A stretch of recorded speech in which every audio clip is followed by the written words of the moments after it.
Muito bem, o reportagem vai chegando com informações de Botucatu e também da nossa região. Igor Inácio, chefe do cartório eleitoral, durante a entrevista à Rádio Municipalista, falou sobre as mudanças nas eleições, nas próximas eleições, no ano que vem, ano de 2024. Vamos acompanhar como que foi esta entrevista.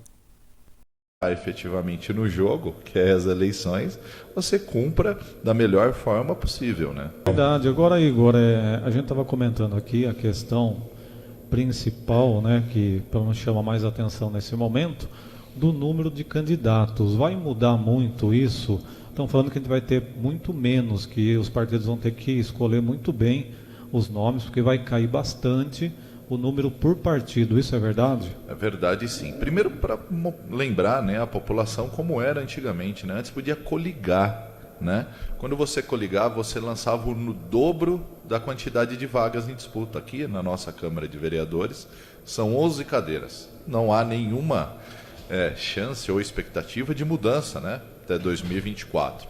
Então, poderia de 11 cadeiras, podia lançar 22. Depois veio já ter uma alteração, não podia mais coligar, aí veio para os partidos isolados, né, que lançavam ali os seus candidatos, podia lançar 150%.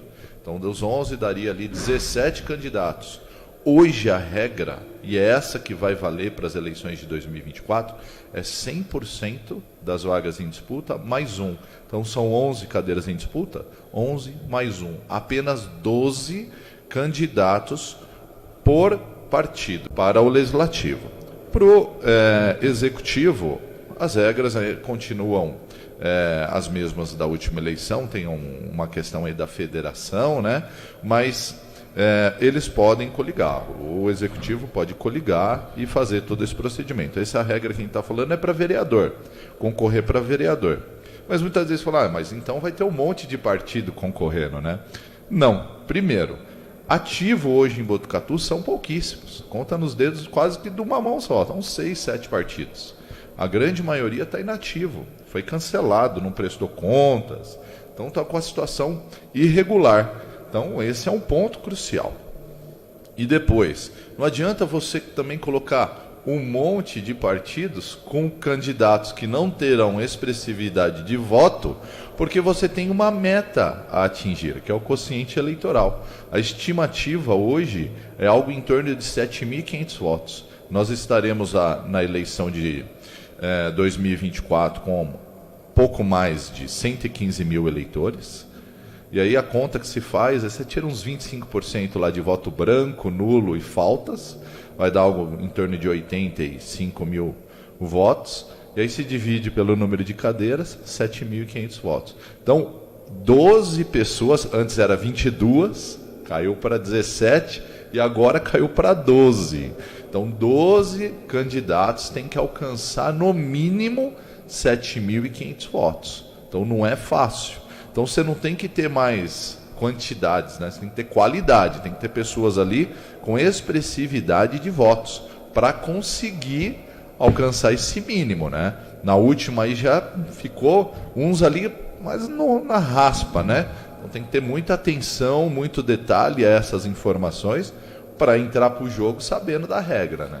E o chefe do cartório eleitoral de Botucatu, Igor Inácio, também comentou a questão dos partidos selecionarem melhor os nomes, para que realmente essas pessoas tenham representatividade e possam, de certa forma, puxar mais votos. E ainda comentando que, além disso, há também as cotas mulheres, ou seja, há uma porcentagem de candidatos que precisam atender a esse público também. Tinha até esquecido de me posicionar. Muita gente fala mulher, Deus queira, né? A gente vai chegar numa capacidade de democracia tão grande que vai ser 50-50. Convencionou falar isso. Mas a gente está falando de 12 vagas em disputa. É no mínimo 30% para um sexo e 70% para o outro.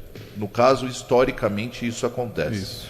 Inclusive no Partido da Mulher Brasileira, viu? É 30% de mulher e 70% de homem, né?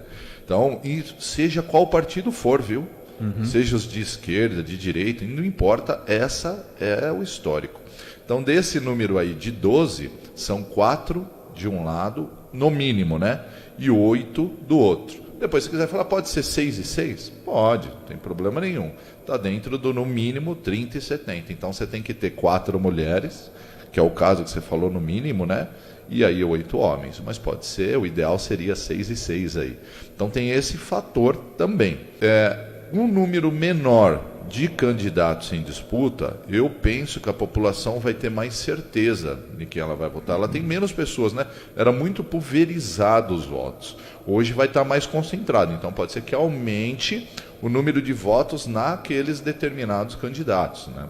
Então isso há essa possibilidade, mas os candidatos têm sim que fazer uma lição de casa desde já. Primeiro, regularizar o partido, se tem intenção de sair candidato em 2024. Depois, capitanear filiados que tenham potencial de votos para poder já ir trabalhando esses nomes, para quando efetivamente chegar lá próximo à campanha, né, que a gente vai ter convenções e depois a campanha, já esteja tudo já engatilhado. Do contrário, né, vai ficar pelo caminho, né? Então tem que ter essa atenção especial. Ele sempre me questiona isso, todo ano muda. A reforma política parece que é a conta-gotas, né? Eles não vêm e mudam tudo de uma vez. A gente fala de distritão, de distrito. Eu acho que ainda vai ter mais mudanças para as eleições futuras. Eles tinham muitas dificuldades em buscar pessoas para sair candidato. E aí você vai entrando em campo, né? Entrando nas eleições como se fosse um jogo, com desfalque. Nas últimas eleições nós tivemos partidos, eu vou citar aqui o exemplo do PT, que teve uma candidata que teve uma expressividade de voto, foi a Nora, inclusive, e ficou de fora. Por quê? Que já entrou desfalcado. É uma questão, né?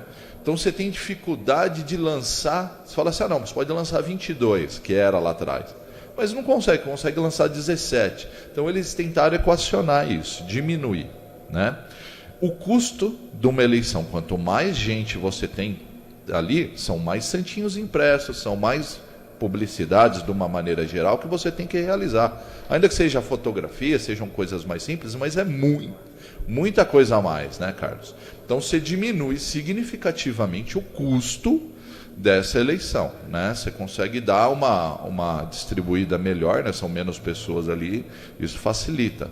Então, são vários fatores ali, tempos, né? Tempo para falar, tempo de rádio, tempo para tudo, né? Vim aqui na rádio, eu nem lembro, mas era questão de milissegundos, parecia o Enéas falando, né? O saudoso Enéas.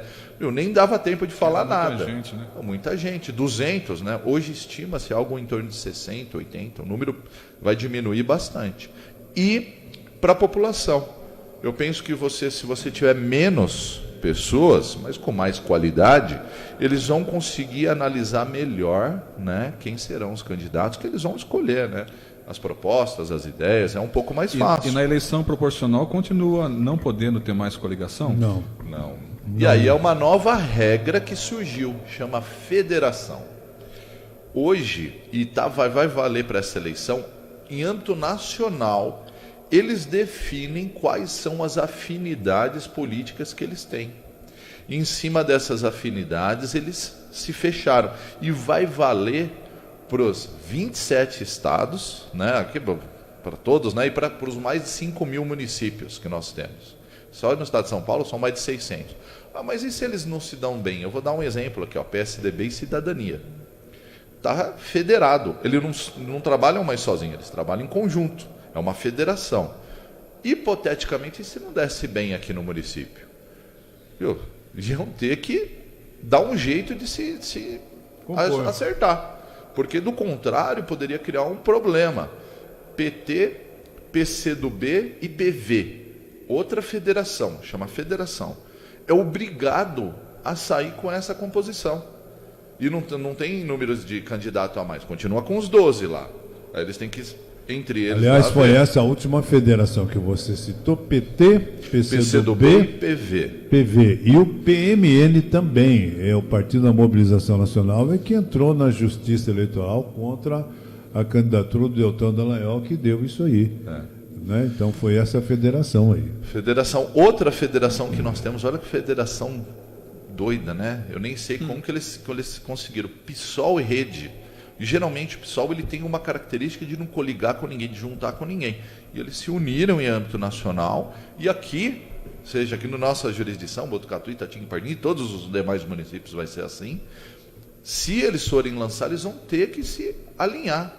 Então tem o Rede de um lado e o PSOL do outro, mas eles estão juntos. Eles não podem lançar cada um candidato? Desde que eles fazem uma convenção única. Eles teriam que se alinhar, falar só, são 6 candidatos, vamos ficar 6 para cada? Ou pode ser, falar 9 para um, 3 para outro. O que eles se alinharem, pode.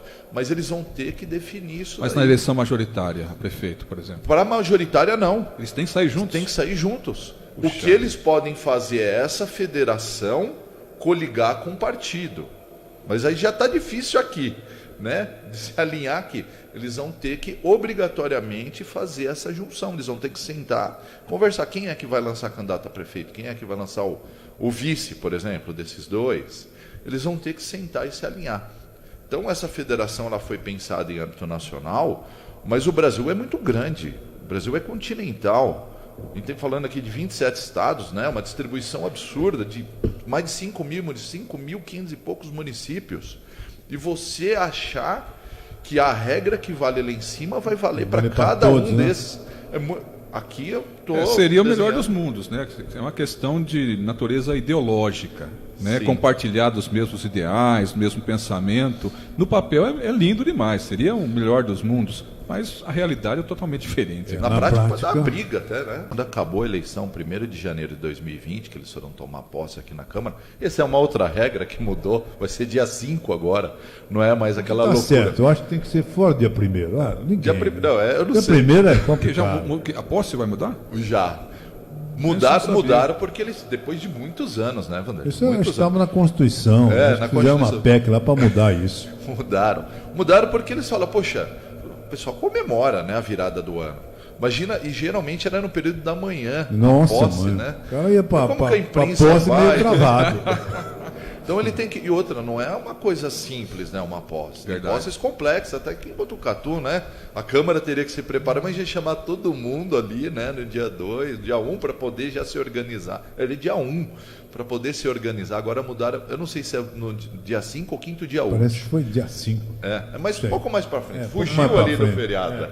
Fugiu do feriado. Até lá Esse o é cara já curou da ressaca. Melhor, né? Com relação a esse ponto que você está falando, principalmente das mulheres, Wanderlei, eu sempre disse isso. Eu falei, viu, vocês têm que pegar vocês como partidos, né?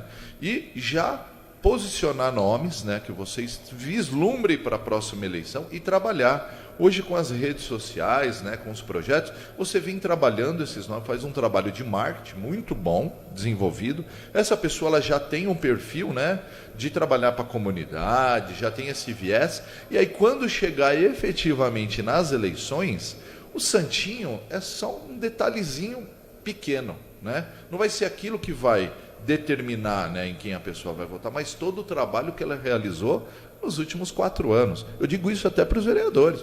Não adianta se esconder e chegar depois lá, né, nos 6 meses finais ali, achar que vai ganhar a eleição.